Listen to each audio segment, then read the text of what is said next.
Tonight's topic is about empowering students' voice to create a culture of engagement. But above that, it's also empowering teachers' voice to create a culture of engagement in your classroom, in the school.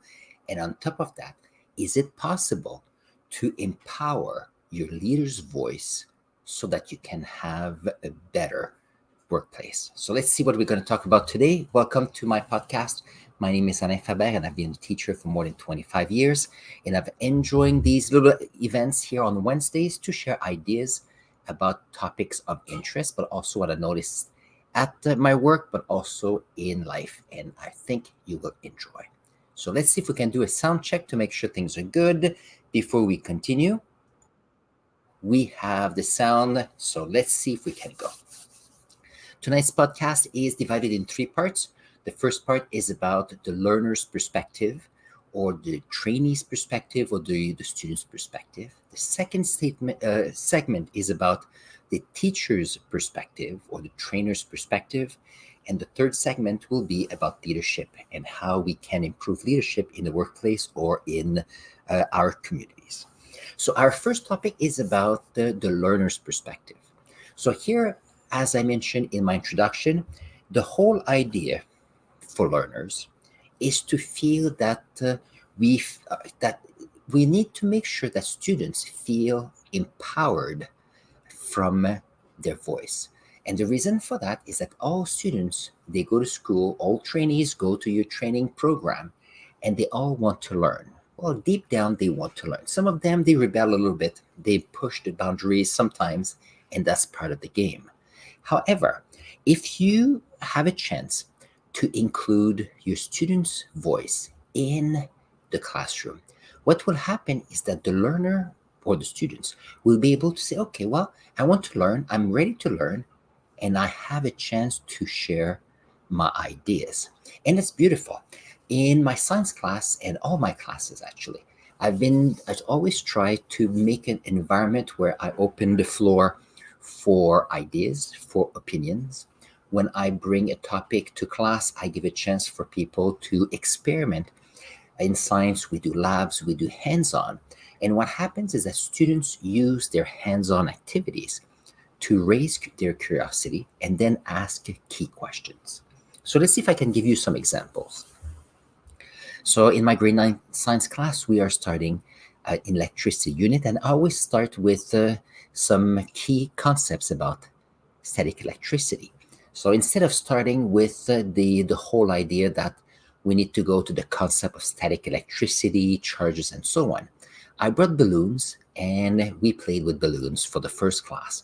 So the whole idea here is that they all had a chance to have a couple balloons. So at the beginning, we had a chance to inflate them.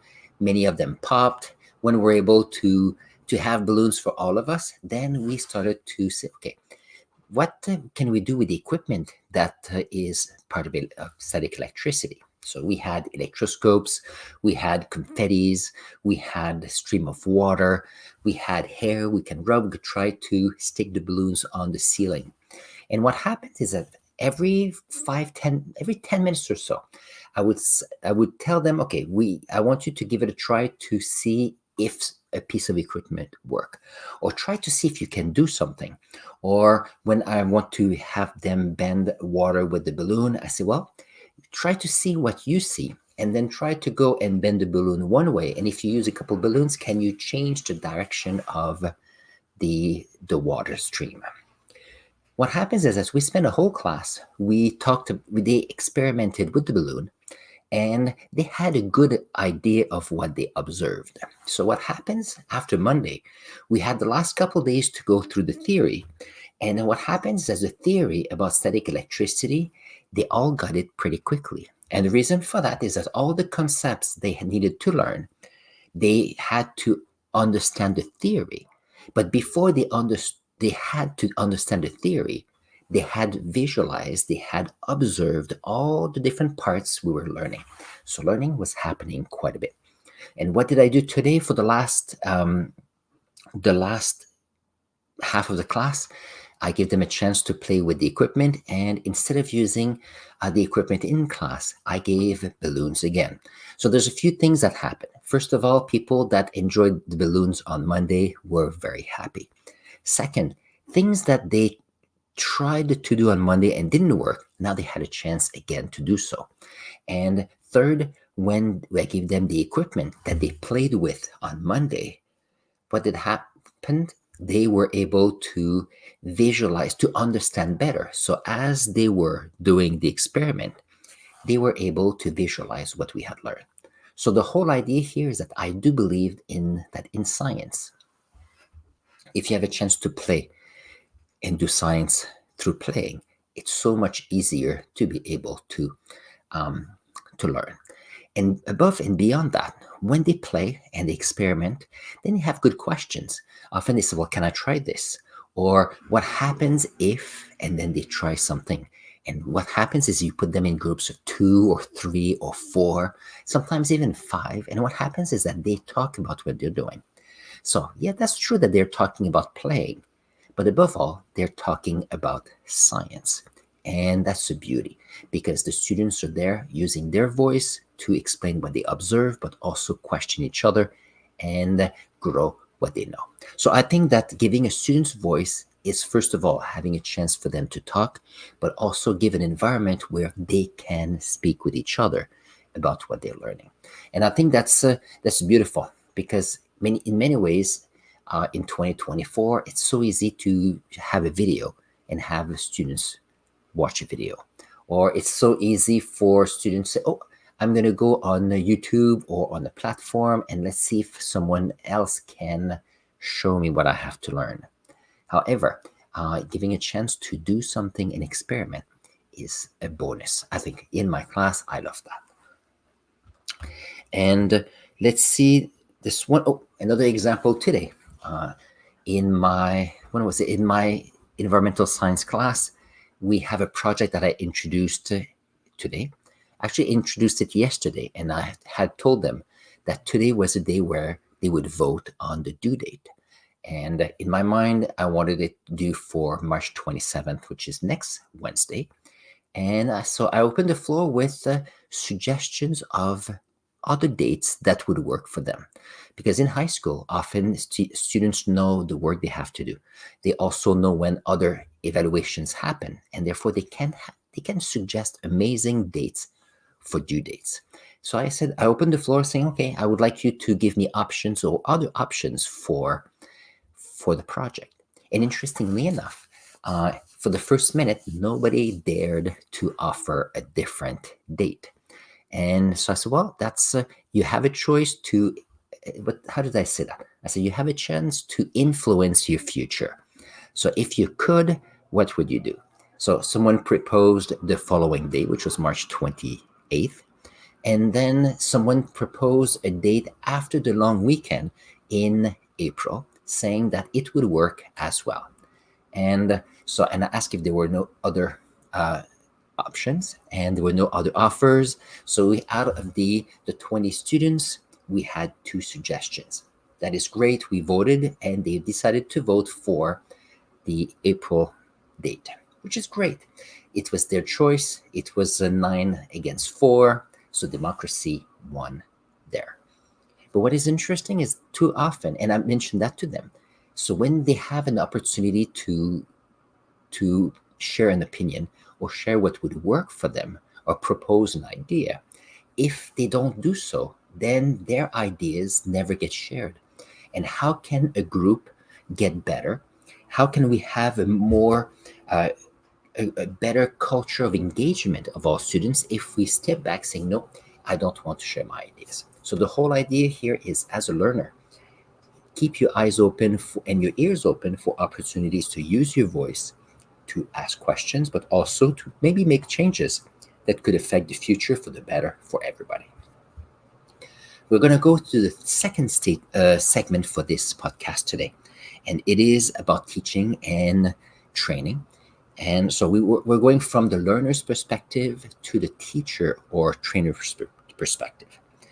And here it's about, for example, so how can a teacher or trainer use his voice or her voice to empower the group so that uh, they can foster a culture of engagement. So the whole idea here, there's a few aspects here. First of all, you could say, well, there's a teacher voice, and then the teacher says what they want at that time. Okay, so that's a point of view. But what is interesting with the teacher's voice is that someone knows more about a topic and they are using their voice to bring assertiveness in the way they communicate. Now, I, some of you will say, well, a teacher has experience in teaching in a classroom. But here it's beyond a teacher in a classroom. It is anybody that is part of a group who is sharing information. It could be someone babysitting younger people. It could be you're doing a training, you could be part of a club and you're sharing with others your idea about what you know, more about a game, more about sports, and so on. Every time you have a chance to show others what you know, it is a chance for you to be assertive and use your voice to share what you know. And too often, people will step back saying, well, I know about the topic, but they often don't want to be judged. And not wanting to be judged prevents some people to actually voice their ideas, voice their opinion, or share the knowledge they have or their understanding they have about society, about who is around themselves and in the community. And I think that's something that we often forget because a voice is just someone that can share ideas. But if you can bring forward assertiveness, then it's quite amazing. So if you are a teacher or a trainer and you create projects for people in your team, so what you do, you share the idea of the project, then the individuals will learn about it and they can at that point become teachers because they know more than everybody else in the group. And therefore, practicing assertiveness, practicing your voice, engage the group. And what happens is that you have a more engaging environment. And then the other part is also if you are a teacher or trainer or someone who are showing others your knowledge, is the idea that you're believing in what you know. You believe in your ideas, you believe in your opinion, and you believe that you can help others. Knowing that you know, knowing that you believe so, and knowing that you can be assertive about what you know is the best way to change the world. And I think that's sometimes something that teachers may forget. We're going to go to my third segment about leadership. And this part here is about so empowering the leader's voice. And here I'm going to have a twist for this one. Because if you're a leader and you want to foster a culture of engagement, I don't think it's as much the fact that you need to empower the voice of the leader, but it's to empower the listening ways that you can have. So as a leader, you don't want to push, you don't want to use your voice to be assertive, but you want to use your voice, your inner voice, so that you are open to listening to others. Because once you start listening, what happens is that you will realize that other people around you can show you things. So you will be the leaders, that you'll have teachers and trainers around you that will tell you information, their wisdom and their beliefs, their assertiveness. You would have the learners in your teams, in your classes, in your schools that will be sharing ideas and opinions on how things can be. And as a leader, if you are listening, then you're opening yourself to a wealth of new opportunities for the future. And I think that as a leader, to foster a culture of engagement is not to use their voice, but is to nurture their inner voice so that they can be better listeners. I think that's the key part here. And the whole idea here is that if you can listen, then you can understand what are the strengths of your teams. You can understand where there's some challenges, and then you can help them. So instead of using your voice to tell people what to do, then you are using your voice to support your team. And that's, I think, the difference. Because as we are listening here in the podcast, the whole idea here is that we want to empower people's voice. So we want to empower the student's voice, the learner's voice. We want to empower the teacher's voice or the trainer's voice so that we can create and foster a culture of engagement. And as leaders, you have such a good opportunity to be there for your team. And this is the topic we have tonight. Hopefully you've enjoyed. I've enjoyed that because as I was discussing on the topic, I'm thinking of all the great things I've done so far. And I'm also realizing all the good things that I need to do to improve how I can be as a learner, how I can be as a teacher, and how I can be as a leader. Same for you. If you've noticed that a thought came to mind and something fantastic on how you let's see how you are using your voice as a learner, put them in a comment. If you have examples of how you can use your voice as a teacher or trainer, put them in the comments. And if you're a leader in your team, in your community, I would love to know what are your tricks and wisdom about listening more so that you can empower a culture of engagement in your environment. On this, have a wonderful afternoon, and I will see you next Wednesday at 7:30. On this, take care and have a great day.